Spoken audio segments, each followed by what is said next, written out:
So I have a special guest with me today. Joining us in the briefing room is actress and multi-platinum recording singer-songwriter Olivia Rodrigo, who traversed red lights and stop signs to see us. If you know her music, you'll get that dad jokes there. And we just want to thank you for using your platform and your voice for elevating the important issue of young people getting vaccinated. She's here today to meet with the president and Dr. Fauci later this afternoon, but she agreed to come say a quick hello to all of you first. With that, I'll turn it over to you, Olivia. Hi. First, I want to say I am beyond honored and humbled to be here today to help spread the message about the importance of youth vaccination. I'm in awe of the work President Biden and Dr. Fauci have done and was happy to help lend my support to this important initiative. It's important to have conversations with friends and family members, encouraging all communities to get vaccinated and actually get to a vaccination site, which you can do more easily than ever before, given how many sites we have and how easy it is to find them at vaccines.gov. Thank you, Jen, for having me today, and thank you all for helping share this important message. It's so appreciated. Thank you. Okay. Thank you, Olivia, so much for joining us. Good luck with your great day. Okay. A couple of other items, a little less exciting, also very important for all of you. This afternoon, the president will be joined by a bipartisan group of governors and mayors from around the country, representing communities from Vermont to Arizona, to discuss the bipartisan infrastructure framework and his Build Back Better agenda. The framework has received support from across the political spectrum, including yesterday from a bipartisan group of 369 mayors from all 50 states and a letter organized by the U.S. Conference of Mayors, the bipartisan leadership of the National Governors Association, and a coalition of 20 leading business and labor groups. During the meeting, the president will underscore the broad bipartisan public support for generational investments in our economy and middle class that will create millions of jobs and help us outcompete the rest of the world in the 21st century. He'll also note some of the areas where Democrats and Republicans were able to come together in the bipartisan infrastructure framework, including money to remove lead pipes, expand universal access to high-speed internet, boost transit options, and rebuild roads and bridges. He'll also thank the leaders for their work on a range of important issues across the country and reiterate his commitment to being a partner to them moving forward. Today, this is a separate announcement, we'll begin shipping 1.5 million doses of Moderna to Sri Lanka, our first doses to this country. We'll be shipping more doses throughout the week, and as always, I will share updates with you as those are available. We announced this in our week ahead, but just to give you guys a little bit more context on the APEC meeting that the president will be participating in remotely on Friday. He will be participating in the Asia-Pacific Economic Cooperation, or APEC, Leaders Virtual Retreat, where leaders will discuss ending the COVID-19 pandemic, supporting the global economic recovery, hosted by the Prime Minister Jacinda Ardern of New Zealand. His participation demonstrates U.S. leadership in the Indo-Pacific region and his commitment, the United States' commitment to multilateral institutions.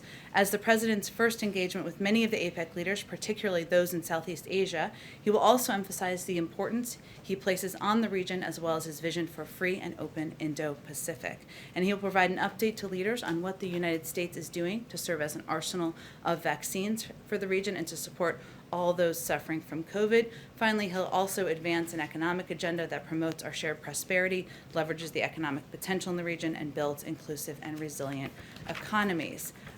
Last piece for all of you. Today, the Department of Health and Human Services announced that more than 2 million people have signed up for health coverage during the Biden-Harris administration's special enrollment period, which opened on February 15th. Americans have until August 15th to go to healthcare.gov, sign up for coverage, and take advantage of the lower premiums made possible by the American Rescue Plan.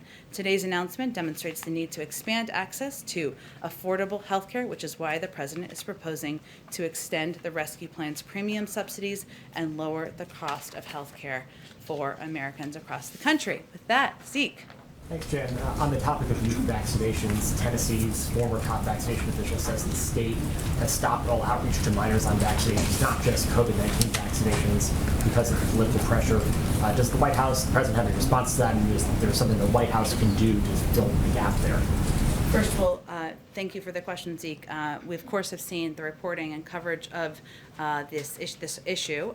We are not going to comment specifically on a personnel step, but let me take this opportunity to say that the Delta variant poses a threat to Americans of all ages. We continue to see young people hit by the virus as we've vaccinated so many of our elderly and most vulnerable. And we've been crystal clear that we stand against any effort that would politicize our country's pandemic response and recovery from COVID-19. So even as we've seen, unfortunately, personnel decisions made in other parts of the country as well over the past several months along these lines, we are going to continue to work with partners in states like Tennessee and in states across the country to ensure that we are pushing back against misinformation, that we are conveying accurately that the vast majority, 99.5% of people who are going to hospitals are not vaccinated, and ensuring we're using every tool at our disposal. I'll also note for you that this week, our Surgeon General, tomorrow actually, he's going to come to the briefing room tomorrow to talk about, he will discuss health and misinformation in the United States, as well as our efforts to work with communities and get out information about COVID-19 vaccines. On a different subject, we've seen the Taliban continue to make gains in Afghanistan, and we saw the administration's announcement earlier today about SIV visas. How large is the universe of people who would qualify for these visas? And does the White House believe that there's enough within the statutory cap right now in that program for all those who helped the United States and Afghanistan to come to the U.S.? Does Congress need to do more to lift that cap? And what is the timetable for sort of getting everyone in Afghanistan who wants to leave and come to the U.S. out of Afghanistan? Sure. Well, you had a couple questions in there, so let me try to address all of them. First, we're working closely with Congress to change the authorization legislation so that we can streamline the process of approving these visas. Obviously, we have a number of authorities. We want to make sure we're working to expedite and work as efficiently as possible.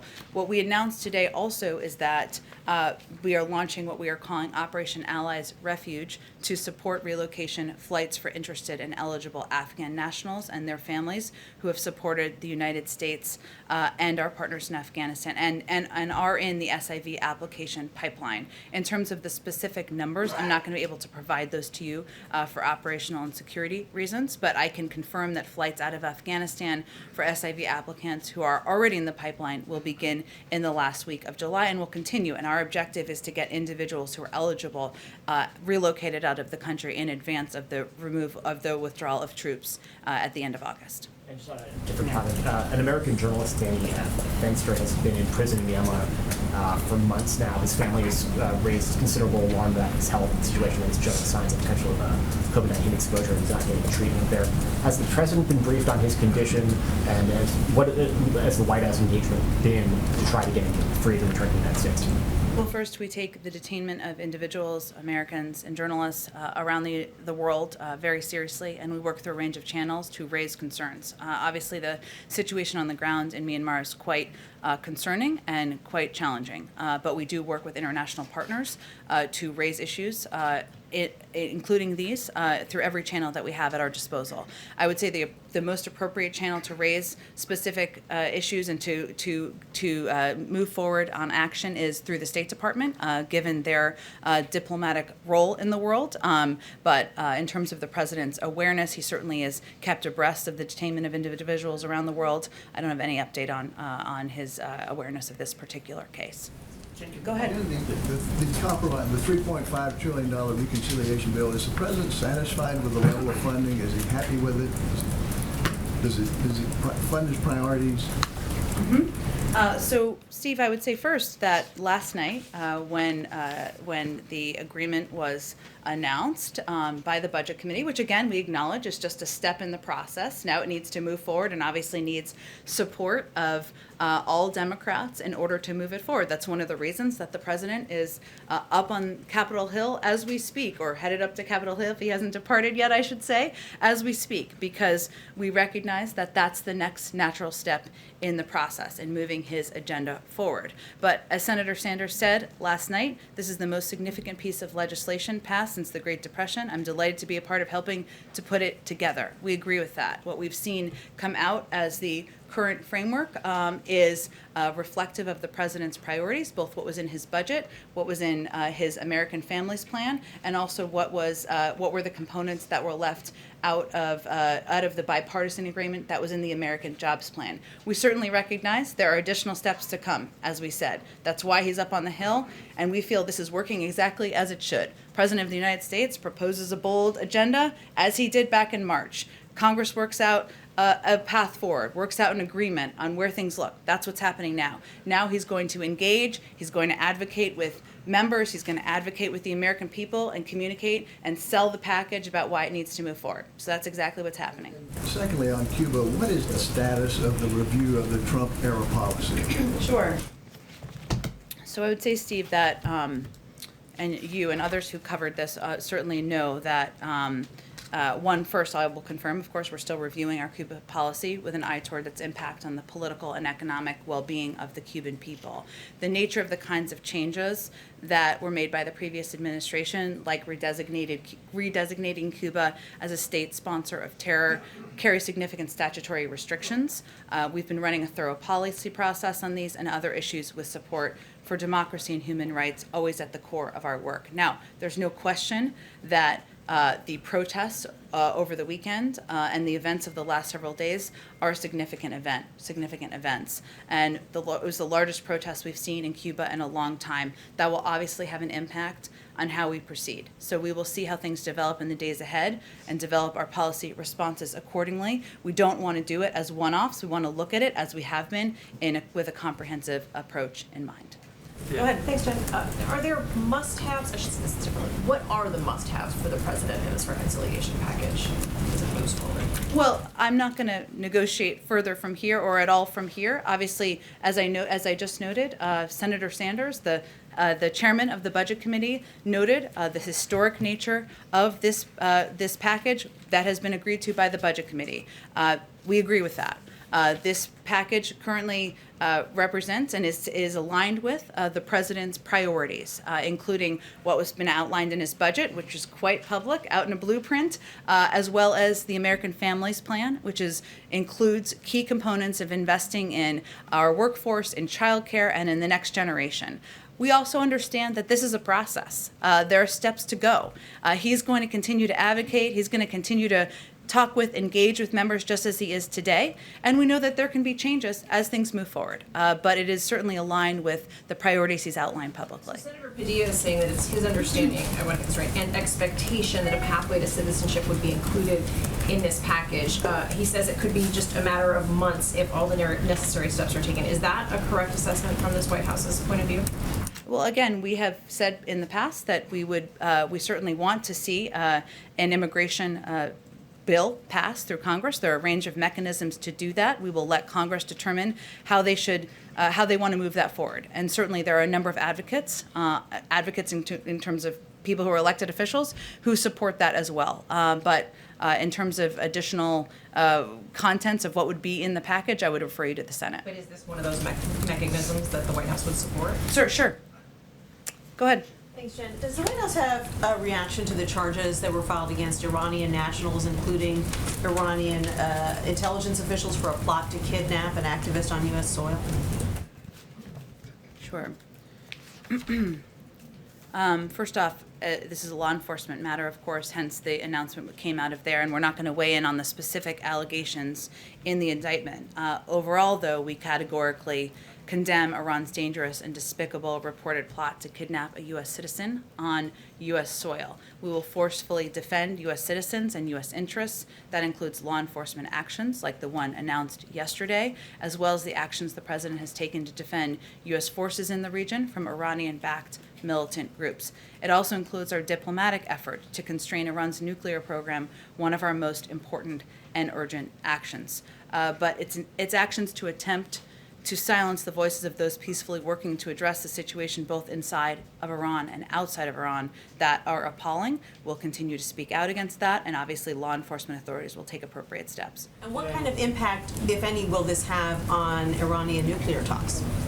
Well, it still remains, we have never assessed Iran to be a good actor in the world, not just by this plot to kidnap a person who's residing in the U.S., but their activities in the region, which we have had great concern about, and the president has taken retaliatory actions for. But at the same time, we still see it in U.S. interest and in our national interest to engage in ongoing discussions so that we can have greater visibility into Iran's path to acquiring a nuclear weapon. So we will continue to pursue those talks, pursue the diplomatic path forward, which we think is in our interests and continues to be constructive. And then on another topic, the president gave a very impassioned speech yesterday about voting rights, calling on Congress to pass sweeping voting rights legislation, but the political reality there remains the same, which is that the Senate is unlikely to pass anything unless the filibuster rules are changed.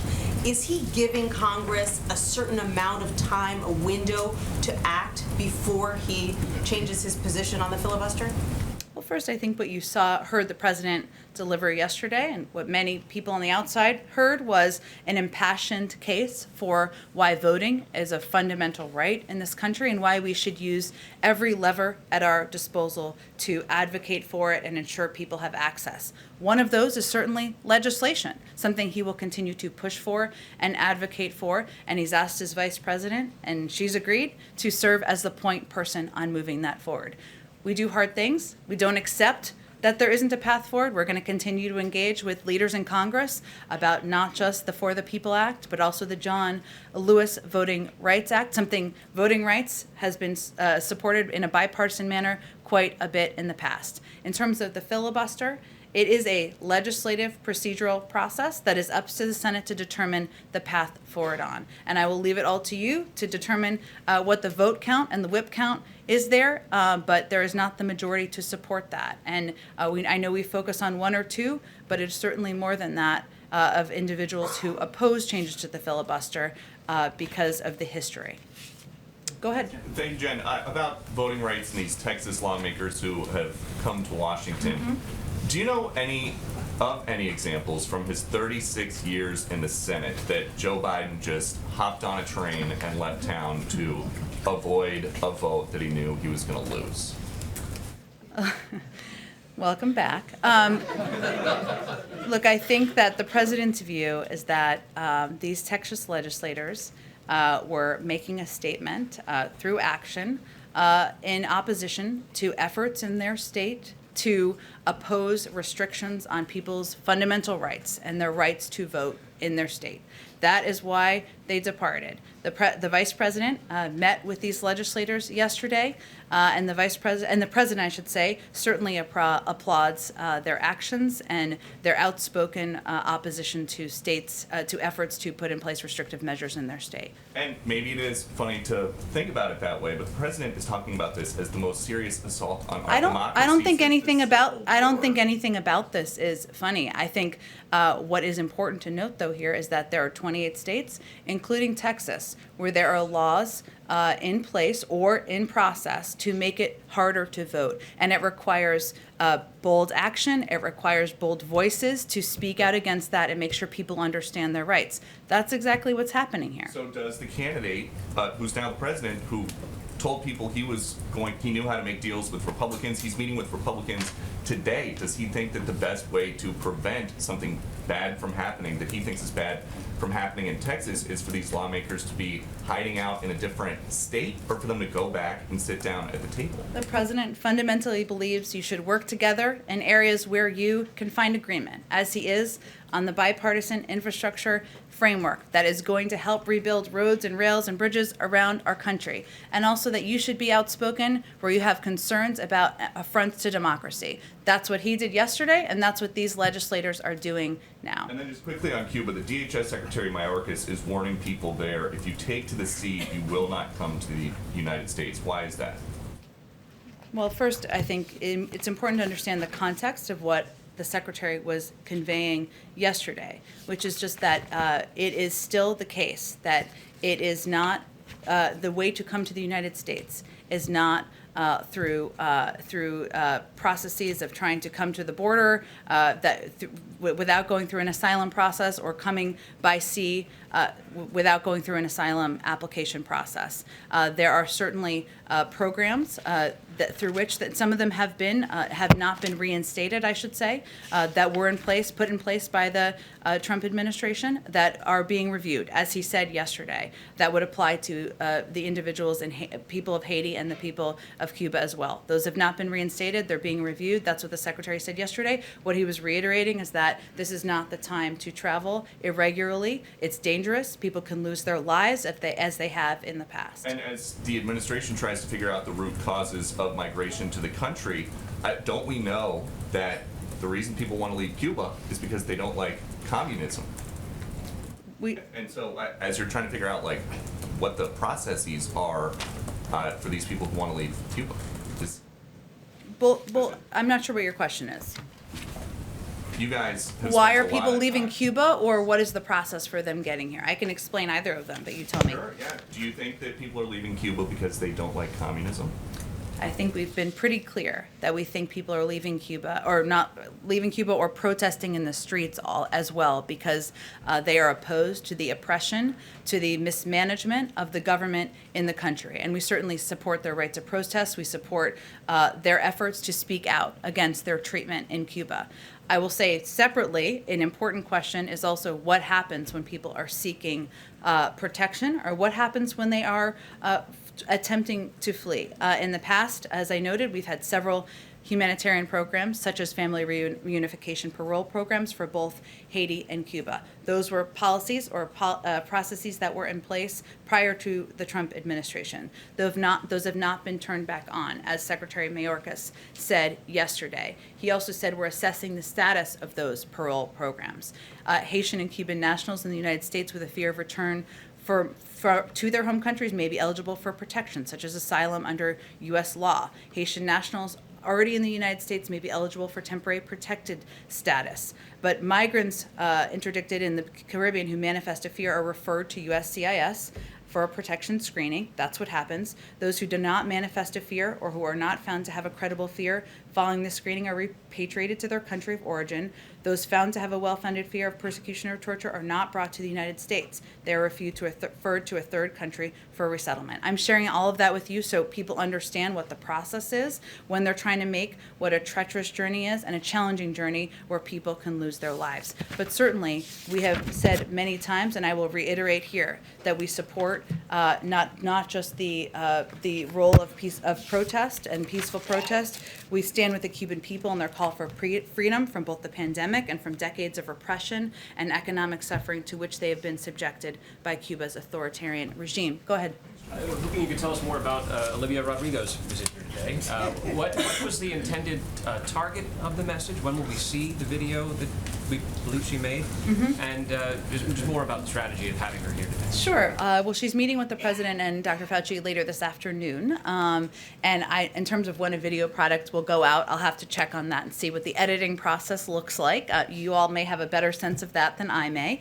But she's here because we recognize and understand, and she offered to come, of course, so that is an important component of it, that we need to reach people, meet people where they are. And speaking to young people, people who are under the age of 18, many of whom, as we've seen across the country, are huge Olivia Rodrigo fans, hearing from her that getting vaccinated is a way to keep yourself safe, a way to ensure you can see your friends, a way you can ensure you can go to concerts, a way you can ensure that you can live a healthy life, and is an important part of what we're trying to do here. So she's playing an important role in that. And in terms of when the video is, I'm not sure. But I will say, not every 18-year-old uses their time to come do this, so we appreciate her willingness to. In other news of popular interest, there's a rally today at the Lincoln Memorial, and it follows on a question I asked you a couple of weeks ago about whether the White House's position on conservatorships. Has there been a decision on that here as to whether the president feels there's a federal role in governing these relationships? I don't have anything new on that for you. Understand the interest and the question. Go ahead. Just to return to Cuba, will we hear from the president this week? He said the other day that he would speak out on that. And secondly, is his position still that he feels that the Trump policies were a failure and didn't affect change? Is that still his policy?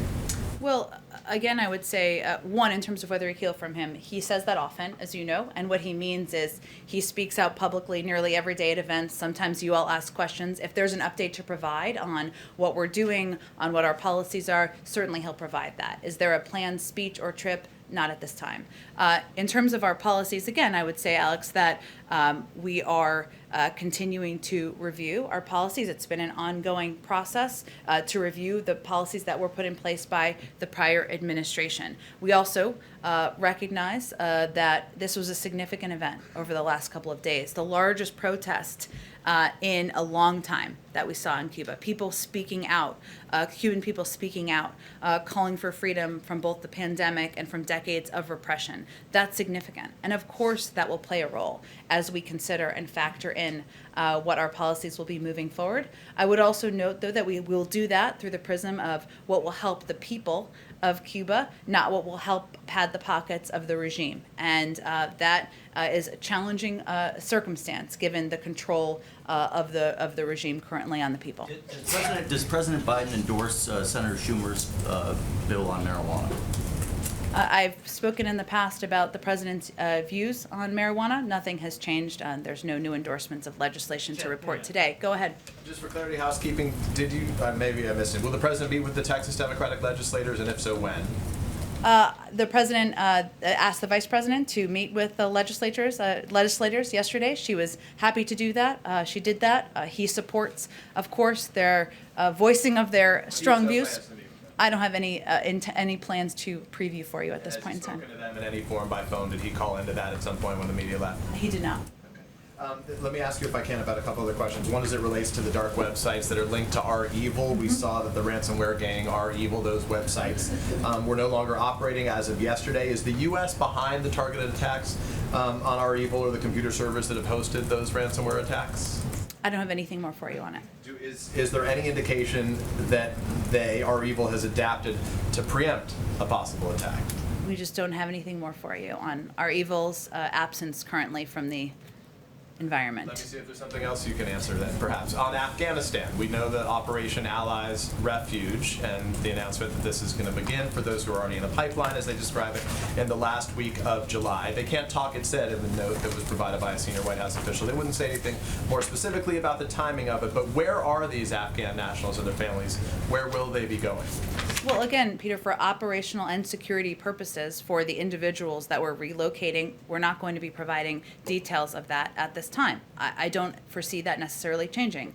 Once it is in a place where their security is affirmed, then we will of course provide information as we have on the timing, as we have on what the operation looks like. Sure. So on that basis, then, as a security issue, then how many Afghan nationals and family members does the U.S. assess have been killed in the course of the last several months in Afghanistan in the absence of their departure from that country so far? I don't have any assessment of that, Peter. I would say that the reason that we are taking these steps is because these are courageous individuals. We want to make sure we recognize and value the role they've played over the last several years. We are working on several fronts here, both working with Congress, using our authorities, relocating individuals who have played roles as translators and others supporting U.S. efforts in Afghanistan.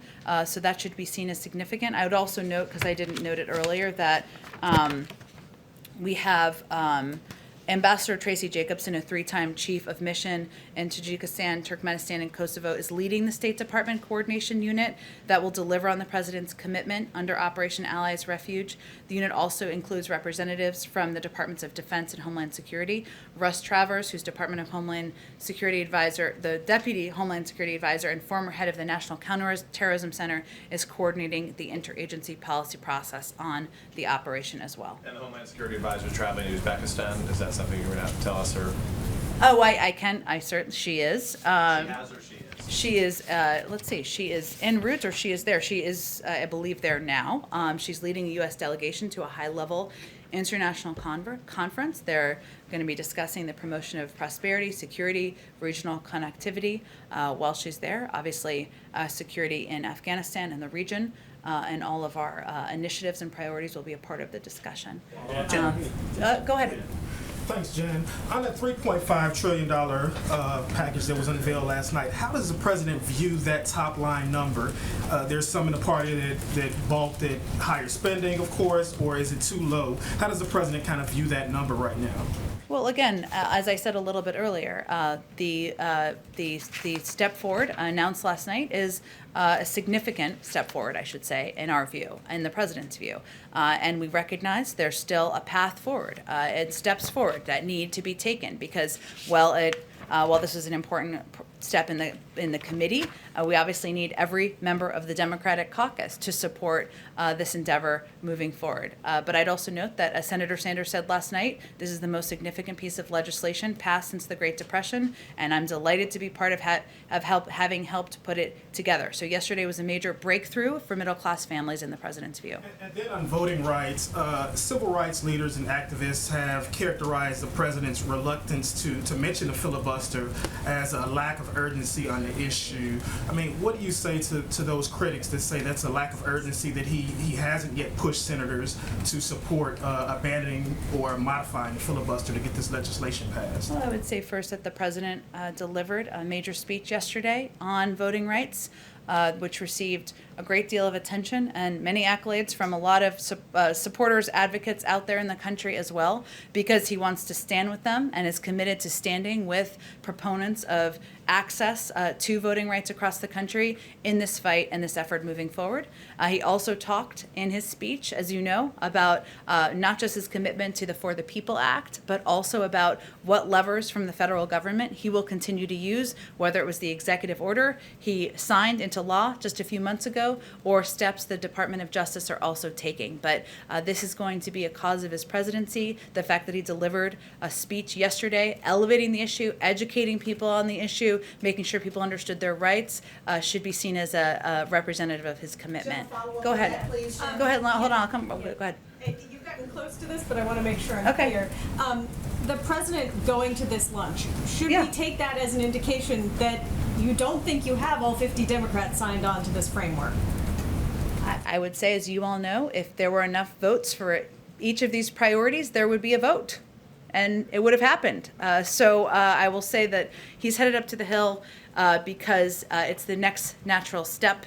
And again, as I said earlier, he knows that as president, you lay out a bold agenda, or certainly that's your objective. Members of Congress negotiate the details, and then it's his role to continue to engage in selling both packages to members and the Senate and to the public. And I think you can expect you're going to see him doing that until both pieces of legislation are passed. So going back home to the Senate, where he spent 36 years, and speaking with, engaging with Democrats in the Senate, answering their questions, is certainly a part of that effort of selling the package. I have a sequencing question related to that, which is that Speaker Pelosi had said that the Part 2 needs to pass in order for the Part 1 bipartisan infrastructure thing to be taken up in the House. I'm wondering if it is the White House's view that this framework, if this budget resolution were to pass the Senate, is that then enough for the House to take up the bipartisan infrastructure package, or is that not enough? The president expects to sign both pieces of legislation into law. They're on a dual track, as he long said they would be on, and we're going to leave it to leaders in the Senate and House to determine the sequencing. Jim, Go ahead. Jim, one more crack on the filibuster thing. Go ahead. The vice president yesterday, when she was asked about changing it to have a carve out for voting rights, said, quote, "I'm certainly having conversations with folks."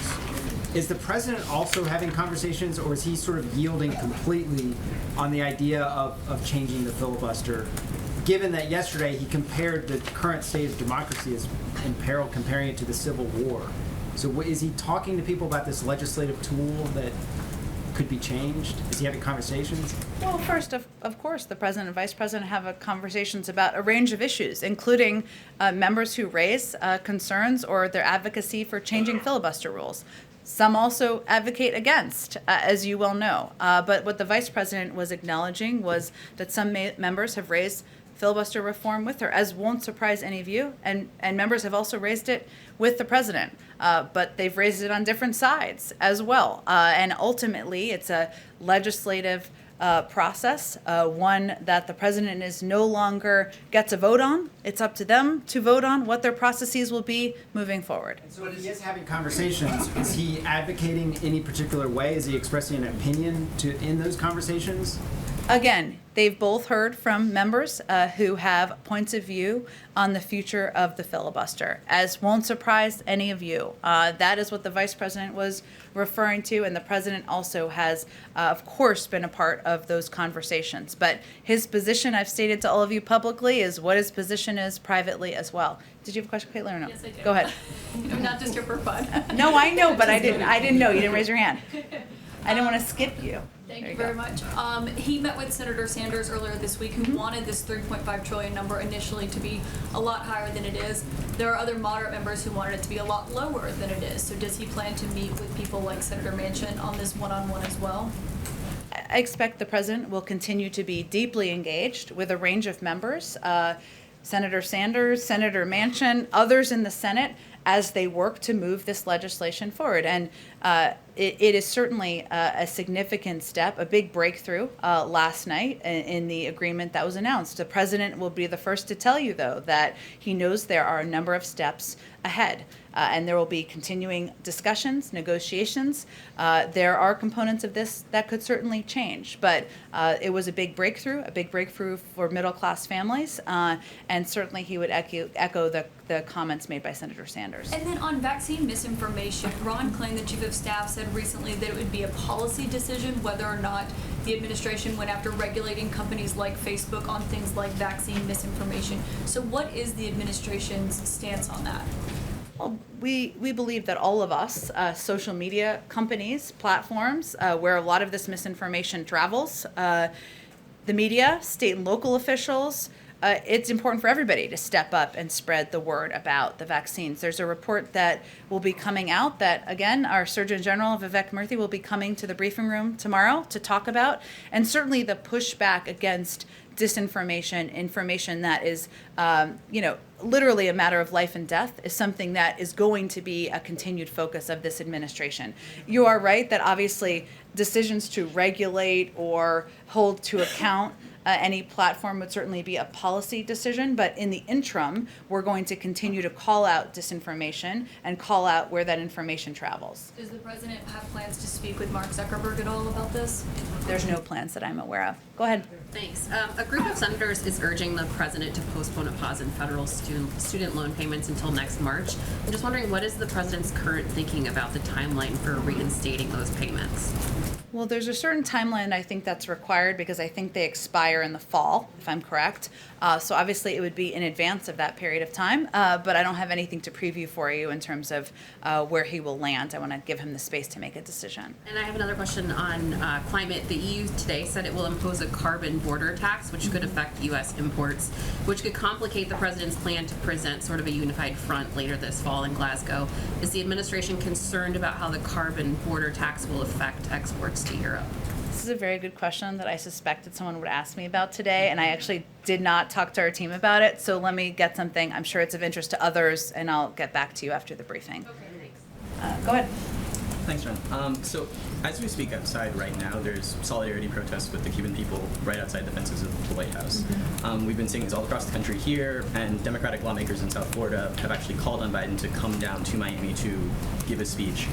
You all are reviewing your policies, but is there a way that you believe, either to answer these calls, that you can more forcefully show support for the Cuban people in that way? Or is there anything in the works? Through a speech? Yeah.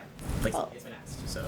Well, certainly understand that, but I would say that I think what is most important to the Cuban people is understanding that the United States stands with them and their call for freedom from both the pandemic and from the decades of repression and economic suffering to which they've been subjected by Cuba's authoritarian regime.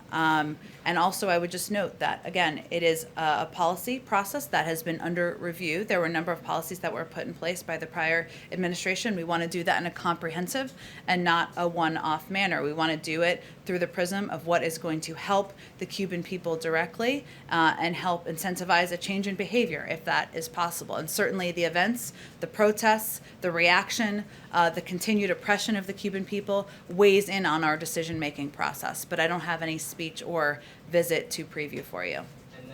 So then on policy changes, on the campaign trail, Biden promised that he would reinstate the Cuban Family Reunification Referral Program. Can you give us a readout maybe on where that process is gone so far in these comprehensive reviews? Or? There's, again, an ongoing review. Of course, the events and the protests and the reaction and the continued oppression of the Cuban people will weigh in on will be a factor in our decision-making process, but I don't have anything to preview for you. Go ahead, Karen. Thanks, Jen. Can you give us a preview of the President's Child Tax Credit event tomorrow? What's his message going to be? Is he bringing real people to the White House to highlight this? Just what's it going to look like? Yes, that is our intention. Real people, as we call them here. I will say that there are tens of millions of families across the country who will benefit from the child tax credit that has been extended thanks to the American Rescue Plan. Also, it's something that he has advocated for and will continue to push for. And there's broad support for in Congress, extending further than that. But tomorrow we're marking the fact that these checks or these direct deposit payments, because we're in 2021, will start going out directly to people's bank accounts. We have seen projections that the child tax credit, the implementation or the extension of the child tax credit could cut child poverty in half. And this is just extra money that's going into people's bank accounts who need help the most. So the president felt it was important to elevate this issue, to make sure people understand this is a benefit that will help them as we still work to recover from the pandemic and the economic downturn. Go ahead, April. Jen, yesterday in Philadelphia, after the speech, Reverend Al Sharpton said it was a momentous speech. He said the president talked on race, but what was missing was the word filibuster and what he was going to do. Also after the speech, we talked to NAACP President Derek Johnson, who said that he was concerned that there was no path forward and there was no sense of urgency. I'm going back to that other question, but giving you a little bit more specifics as to what people said. Can you address that about the path forward, the filibuster, and the sense of urgency? The president talked about equating this moment to the Civil War, but where was the urgency in moving it forward, the path forward, and also the issue of the filibuster that's holding this whole thing up? Well, April, I'd also say that the president of the Southern Poverty Law Center said that President Biden accurately characterized the anti-democracy actions by state legislators and others following January 6th. And President Biden's speech today ultimately was a needed call to action for this multiracial coalition of democracy defenders in this country to rise to the urgency of the moment. The president of Unidos US said, "I commend the president for asserting the importance of voting rights, especially as we're seeing numerous states enact voting rules that are restrictive and discriminatory for Black and brown communities." The president delivered this speech yesterday because he knows that there is still not enough information out there, not enough empowerment, not enough engagement with people across the country about what their rights are and what is happening in states across the country that is oppressing and silencing their right to have their voices heard. That's why he delivered the speech. Part of our focus is continuing to press for the For the People Act. He will continue to do that, and the John Lewis Voting Rights Act. And he will stand with civil rights leaders who were just here at the White House last week to have a conversation about how they can work together to move this forward. He's also not going to wait on that. He obviously, the Department of Justice has already took action in Georgia. They will make decisions about taking action to fight against these oppressive laws around the country. We're continuing to implement the executive order. We're continuing to fund efforts around the country to educate and inform citizens. So he delivered the speech to make sure people knew what their rights are and to make sure people knew what he was doing to fight against efforts to oppress. So what about the pathway forward, though, from this administration? You're telling the coalition groups to go out and act. The president said that yesterday. But what is the path forward? What is the formula that this administration has to making sure that H.R. 1 is passed and then H.R. 4 comes behind? H.R. 1 and S1 are passed, and then H.R. 4 moves forward. Well, I don't have details on a legislative strategy to outline for you here. We are going to continue to work with leaders in the Senate, leaders in the House, who, as you know, are huge advocates for moving these pieces of legislation forward. And we're going to continue to lift up and empower voices across the country to ensure that people understand who have a vote, how important this is to citizens across the country. I got to keep going, April. I'm sorry, I got to keep going because I'm going to run out of time. Go ahead. Thank you, Jen. Two-part question about why the president's up on the Hill right now. Mm-hmm. The $3.5 trillion price tag of the infrastructure proposals and the reconciliation bill with the human infrastructure elements to it may give pause to some Republicans who would otherwise support the so-called traditional infrastructure bipartisan bill. Is the president worried about that at this point? And the second part of my question is, it brings up the scenario that if the traditional bill is not going to be approved in the Senate, it can be pushed into the reconciliation bill possibly. Is the president going to think about that and talk about that? I know I'm getting way ahead of the process, you're going to tell me, but is that a possibility? So tell me if you want, but is that a possibility? Well, certainly the president is going to continue to advocate for a dual track of these pieces of legislation moving forward. So you are right, I'm not going to get ahead of that process. But I will say that the president was in the Senate for 36 years. He's the first to say that, and he knows well, that voting for one measure you support never means you have to vote for a different measure. That's not how legislation works. And certainly he said from the beginning that, and he's been clear for months, as his Republican colleagues have acknowledged for months, that we are proceeding on two tracks to pass his economic agenda. One is the bipartisan infrastructure framework.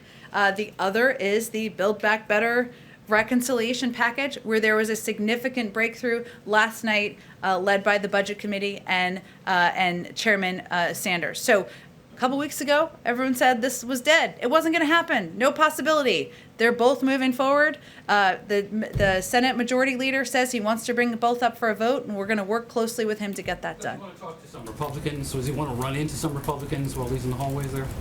He may, as you know how Capitol Hill works, could be wild and crazy up there. But he is going to continue to engage, of course, with Republicans on moving his agenda forward. Today is an opportunity to speak with Democrats about both pieces of his legislation, both pieces of legislation they support, many of them support, about moving them forward. Go ahead. A question on COVID, a question on a question on Cuba, and then a question on Sure. COVID after that.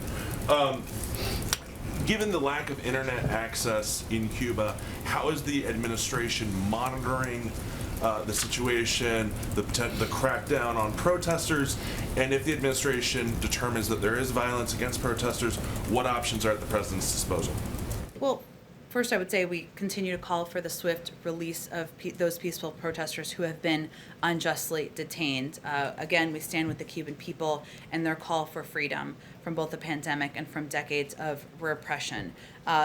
The protests in Cuba, as you all know, have largely stopped because of the regime's violent crackdown and retaliatory measures against Cubans in exercising their fundamental and universal rights. This is unacceptable. Of course, we will continue to call for a change in approach, and we will continue to review our own policies about what is possible and work with our partners around the world in a coordinated fashion as well. On vaccinations, you've talked before about going county by county. What does the administration think is driving some of the variation of vaccination rates between counties? Looking at Kansas and Missouri, for example, Missouri has more than 30 counties where there's less than 25% of the population vaccinated. Kansas, right next door, culturally similar, only has 2 counties in that case. What accounts for variation between states, between counties? Is it local officials? Is it state officials? I can't make a sweeping assessment of that. It's different in county to county and in state to state.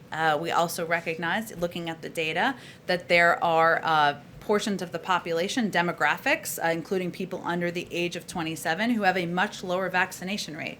Hence, we are quite focused on communicating directly with those people, hence our special guest today, about why it's important to get vaccinated, why these vaccines are safe, why they can still kill you, even if you are under the age of 27. We need to be clear and direct about our messaging. There is misinformation out there. Sometimes that's traveling on platforms. Sometimes that's traveling, unfortunately, out of the mouths of elected officials. So it's really case by case, but the most important thing we can do is not see this as a partisan issue, because certainly the virus is killing people, whether they're Democrats or Republicans. If you're vaccinated, you're protected. 99.5% of people who are going to hospitals are not vaccinated. That's a pretty clear statistic. Go ahead. Rodrigo is here today. Why would you invite Olivia Rodrigo, who's only 18 years old? She's super popular, obviously. She has a line of fans outside of this White House gate right Sure now. she does. And they told me to make sure I get in a question for them. So my Go question ahead. for them and the rest of the young people in this country is, what is it that Olivia Rodrigo is tasked with while she's here? What's the goal of having her voice involved in this conversation? And I'm saying this in the context of youth numbers being very low right now. Reports are saying that those who are eligible, even though the government lowered the rate of eligibility, those young people are not getting shots. So I imagine that her being here today has something to do with that, but I would like you to go on record to explain. Sure. I think I answered a similar question earlier, but I would say that certainly a voice of someone like Olivia Rodrigo, who is a popular recording artist and someone who has legions of fans. Some of them are outside the White House, and her willingness to play a role in making sure people understand, young people understand, they are not immune from getting COVID. They are not immune from getting very sick from COVID, and that it's important to know that the vaccine is safe, it's effective, and it's accessible. And certainly her willingness to use her voice and her platform to speak directly to young people is quite powerful, and we're grateful for her time and effort. Go ahead. Go ahead. Crime prevention meeting on Sure. Monday. The administration's encouraging cities to use COVID funding to hire police, but cops are walking off the job. Applications to training academies are down. Recruitment and morale is a real problem. Is the administration going to take a lead with these cities to help improve recruitment and morale for local departments? And if so, what would that look like? Well, one, I would say that a number of cities have actually used funding from the American Rescue Plan to rehire police and to make sure that they are funding their cops program, something the president has supported throughout his career. We also have just started a strike force to work from the Department of Justice with about a half a dozen cities around the country to crack down on illegal gun trafficking. Another way that we are working with cities to ensure we are being an effective partner from the federal government. And the president has proposed a great deal of an increase in funding for law enforcement in his federal budget that can be used to keep cops on the beat, to ensure that we are supporting local communities. So those are all steps that he's taking and he's proposing in action. But if people don't want to be cops, what does this really matter, freeing up these funds? I mean, everybody wants better cops, better policing, more diverse policing. Is just freeing up these funds going to be enough to do it, or does the White House need to do more? Well, again, I think the president has been clear that he supports and advocates for and supports funding and has proposed funding to ensure that local communities and local police departments have the support and the resources they need. At the same time, he's also been an advocate and looks forward to signing a police reform bill into law. Go ahead. Thank you, Jen. I wanted to ask you a question about a gender equity issue that I hope you could weigh in on. You may be familiar with 5-star safety ratings. They're the measure for cars, trucks, vans, how well they perform in crash tests. And it turns out, based upon an investigation that Great Television has done, the testing is not done for women drivers. It's just a male crash test dummy that is put behind the wheel of an automobile, not a female crash test dummy.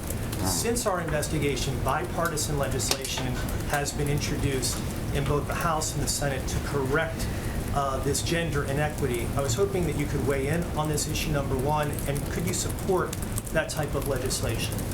Well, I do know that NHTSA, who oversees this effort, does use female crash test dummies in some of their safety testing and uses data to determine where to use which sized and gendered dummies.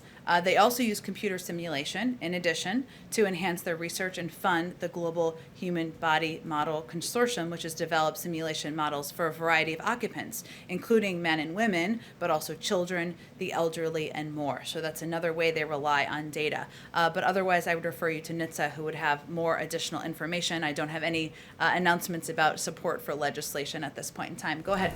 I would like to turn it back to immigration for just a moment. I know that President Biden has previously said that his administration is going to work to address illegal immigration in Central America by addressing root causes of it, including corruption. And I'm wondering, with what we're seeing right now in Cuba and Haiti, I would think that would suggest that that can be a very long and tricky process that can lead to very dangerous situations. Do you think that that throws any sort of wrench into the administration's kind of plan to address illegal immigration in Central America in that way? I don't think so, but tell me more about your question. I mean, really, I'm just asking, given what we're seeing in Cuba and Haiti, it's clear that trying to address these issues, while I think everyone would agree that's important, leads to potentially, a lot of unrest. Does that give anybody pause in the Biden administration for addressing illegal immigration in Central America in that way? No. Go ahead. Yes, Jen. One more question, if I may, on Yeah. this Operation Allied Refuge. I know you won't divulge the third countries that these people will go to, but can you confirm that Guam, which is U.S. territory, has been ruled out now as a way station? I'm just not going to rule in or rule out any places. I certainly understand the interest. This is a big priority for the president. As we have information we can provide to all of you, we will provide it. We obviously, the security and safety of the individuals who are relocating is of utmost focus and concern. Go ahead, Yamiche. Go ahead, Yamiche. Thanks. A question about Haiti and one on COVID. Sure. On Haiti, does the president support halting deportations to Haiti? The Haiti caucus in the House has written a letter calling for him to halt deportations of Haitians. I have not spoken with him or our team about that. I'm certainly happy to check for you, Yamiche. But did you have another Haiti question, or you said you had another one? The other Haiti question I have is there a timeline for when the United States plans to respond to this request for troops and military assistance in Haiti? And could you talk a little bit about what the United States is weighing if you can't give a timeline? Sure. Well, first I would say that, we have a very large diplomatic presence on the ground. Our ambassador assistant has been very involved and deeply engaged in efforts on the ground. We have more than 100 American citizens who are working on the ground. We've also responded to a number of their specific requests in terms of personnel and aid and assistance on the law enforcement front as they are working to move the investigation forward. In terms of additional considerations or considerations of requests for troops, that is still an ongoing review. On COVID, I want to ask you something about, we saw in Tennessee, the Tennessee Department of Health, it halted all adolescent vaccine outreach, not just for coronavirus vaccines, but for all vaccines. I wonder what this administration makes of that move. And you talked about taking the politics out of vaccinations. How do you do that when you have a state like Tennessee now halting vaccine outreach in this way? Well, I would say, Yamiche, that I still am not going to comment on a personnel decision or in that way, which I know is a significant part of the reporting here, an important one.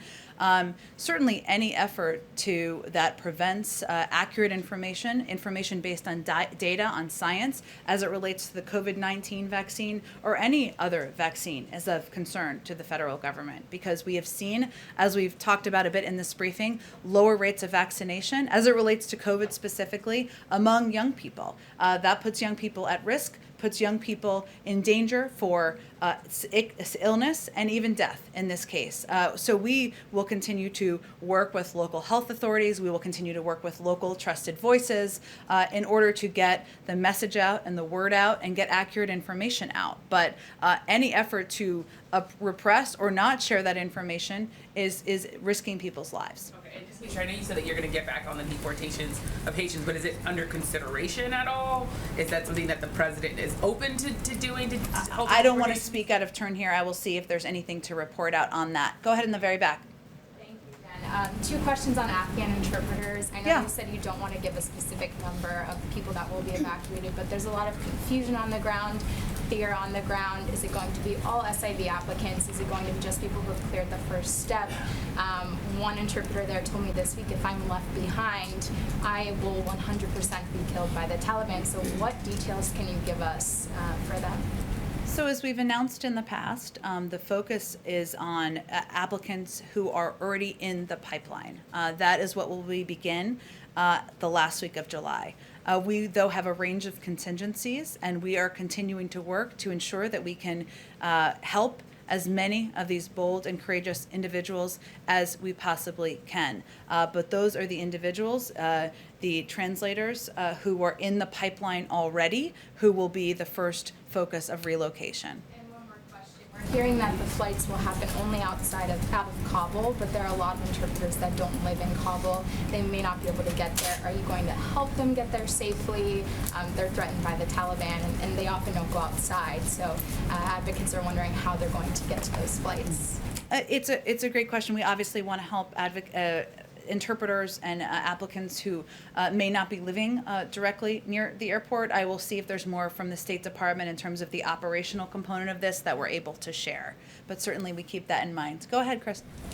So going back, I know this was partially asked, but going It's back okay. to this question on decriminalizing marijuana at the federal level. So I just remember during the campaign, since then, the president has spoken about mass incarceration and reducing the levels. Is he encouraged that this is coming back to the Senate? I know you won't speak specifically about endorsing the bill, but is he glad to see that this is resurfacing and that there will be a debate over it? I have not spoken with him about this specific piece of legislation. Go ahead. Okay, go ahead. Last one. What about the issue of decriminalizing? Again, that remains his position, and certainly he would be encouraged by steps to implement that, but I have not spoken with him in recent days about marijuana or legislation. Go ahead on this. Special envoy here is in Moscow right now. He met Foreign Minister Lavrov. I think yesterday he held talks with his Russian counterpart, and he held a phone conversation with, with President Putin. Is he delivering any additional messages? Is he talking about climate only or something on top of that as well? And the other point, very quickly, Deputy Foreign Minister Ryabkov has announced that strategic stability talks will take place before the end of the month. Any announcements from your side? The former Secretary of State, my former boss, the Special Envoy, he's got a lot of titles. His purview is on climate. That is what the focus of his conversations and discussions are. In terms of strategic stability talks, I don't have anything in terms of a timeline. Thanks, everyone. Have a great day. Administration thinking about rising inflation? Can't wait to talk.